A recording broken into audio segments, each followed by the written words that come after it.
Assalamualaikum warahmatullahi wabarakatuh. Berjumpa lagi dengan saya Yulingananda Hanif. Pada kesempatan kali ini saya ingin sharing dengan Bapak Ibu bagaimana tips aman menggunakan Zoom Cloud Meeting. Karena beberapa akhir ini ada Zoom bombing ya. Meskipun pihak Zoom sudah berupaya untuk mengupdate aplikasinya sehingga aplikasi Zoom ini menjadi terenkripsi. Oke, jangan lupa Bapak Ibu subscribe ya untuk channel ini Zoom melalui akun yang sudah didaftarkan. Ya, ada beberapa hal yang harus diatur untuk keamanan menggunakan Zoom.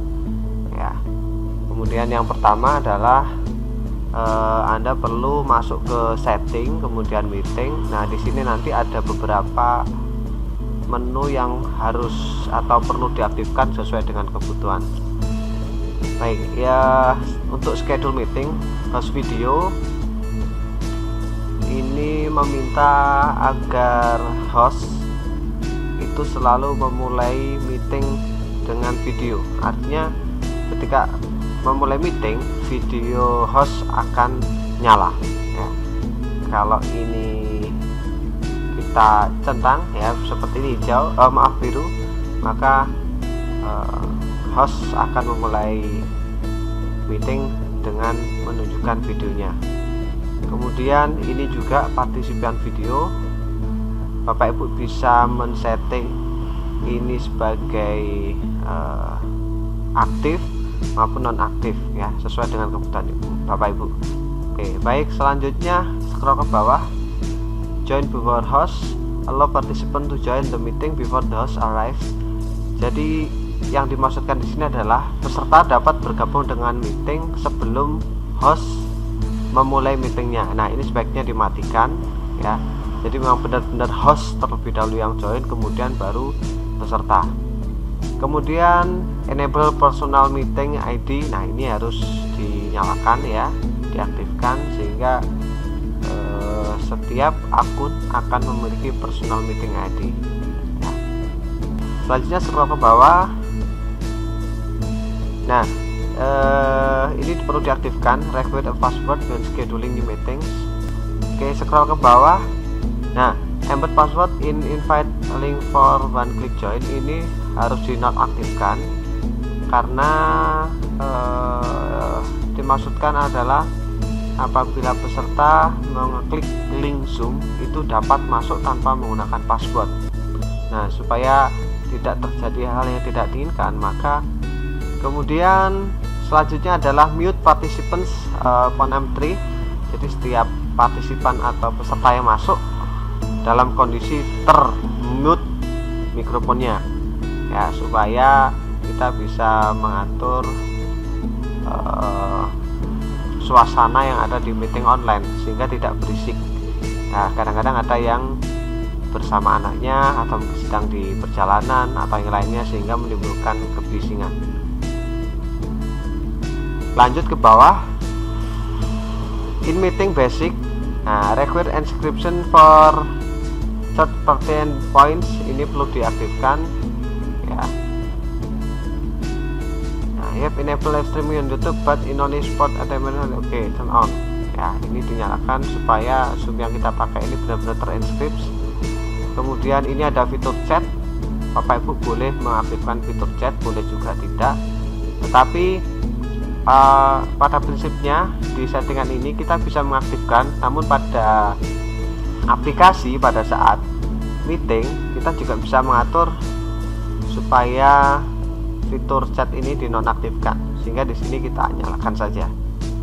Kemudian private chat ini Bapak Ibu juga boleh mengatur ya. Ini bermaksud untuk chat pribadi antar peserta maupun mungkin peserta dengan host. Kemudian auto saving chat ini juga dinonaktifkan ya, supaya tidak chatting-chatting yang sudah dilakukan itu tidak terekam dan tersimpan dan bisa disalahgunakan. Kemudian yang penting lagi adalah file transfer. Ini dinonaktifkan karena untuk menghindari file-file yang akan dikirim oleh beberapa peserta yang mungkin itu adalah file yang sangat mengganggu atau bahkan mengancam stabilitas dari kegiatan tersebut. Kemudian yang bawah ini adalah co-host ya, bisa kita nyalakan, karena kalau tidak kita nyalakan maka hostnya akan tunggal, jadi hanya Bapak Ibu saja hostnya, dan yang bisa mengatur juga Bapak Ibu.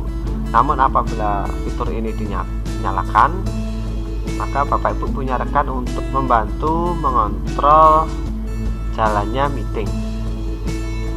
Kemudian selanjutnya adalah always show meeting control toolbar. Nah, ini sebaiknya dinyalakan supaya control toolbar itu selalu kelihatan sehingga kita bisa mengontrol dengan cepat.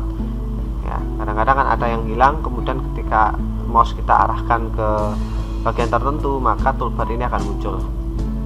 Kemudian ini adalah screen sharing, ini yang paling penting. Jadi yang hanya bisa sharing adalah host only, jadi partisipan tidak. Nah, ini yang kelebihannya dari Zoom ya, salah satunya yaitu bisa mengontrol siapa saja yang bisa screen sharing atau berbagi layar.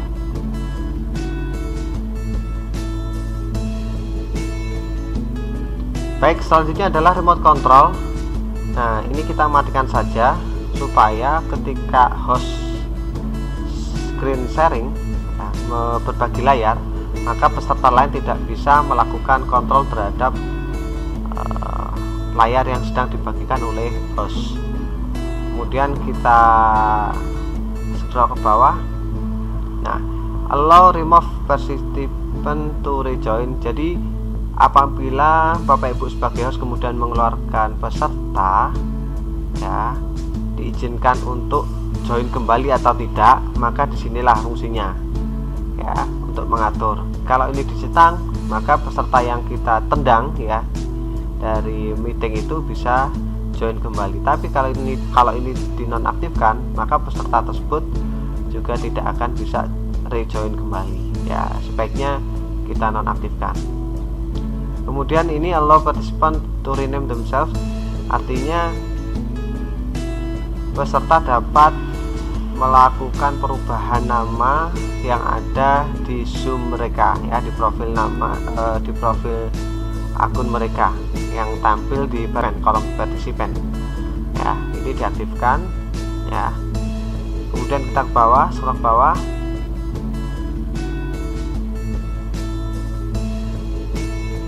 Nah, untuk virtual background silakan diaktifkan supaya host maupun peserta bisa membuat virtual background ya, sehingga tidak nampak mungkin posisinya ada di mana ya. Kemudian yang selanjutnya adalah waiting room. Nah, waiting room ini sebaiknya dinyalakan untuk memverifikasi peserta yang akan bergabung di meeting online. Nah, apakah nama yang masuk ini nama yang benar ya. Artinya nama yang digunakan ini benar-benar nama yang mewakili nama peserta. Biasanya ada nama yang mungkin merek HP, merek laptop, dan lain sebagainya. Nah, hal-hal seperti itulah atau nama-nama itulah yang sebaiknya tidak diberi kesempatan untuk join, karena bisa jadi itu adalah akun yang bermaksud untuk hal-hal yang sangat merugikan ya untuk meeting yang akan kita laksanakan.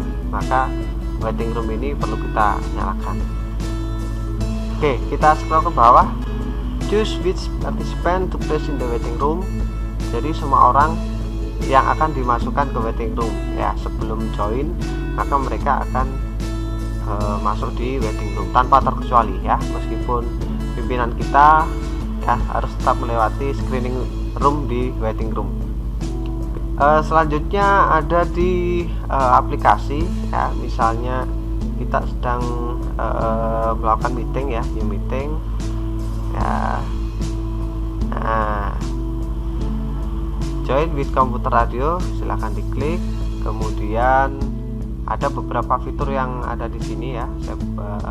Oke, kemudian di sini ada beberapa menu yang ada di bawah ini. Nah, yang perlu kita ketahui untuk mengamankan meeting online kita, yang pertama adalah security. Nah, security ini ada dua ya, kelompok atas sama kelompok bawah. Nah, yang kelompok bawah ini partisipan diizinkan untuk ya, yang diberi tanda centang ini berarti peserta dapat melakukan ini, melakukan chatting, melakukan merubah namanya, kemudian bisa mengatur dirinya sendiri. Dan yang atas ini adalah log meeting dan enable waiting room. Nah, apabila semua peserta sudah bergabung di meeting online, sebaiknya Bapak Ibu selaku host melakukan log meeting dengan cara memberi centang pada menu log meeting ini. Oke. Maksudnya apa? Ketika log meeting ini diaktifkan, maka tidak ada peserta satupun yang dapat bergabung dengan meeting Bapak Ibu. Ya, sehingga hanya orang-orang itu. Kemudian peserta yang keluar juga tidak akan bisa bergabung lagi karena meeting sudah dikunci. Ya, begitu. Nah, selanjutnya di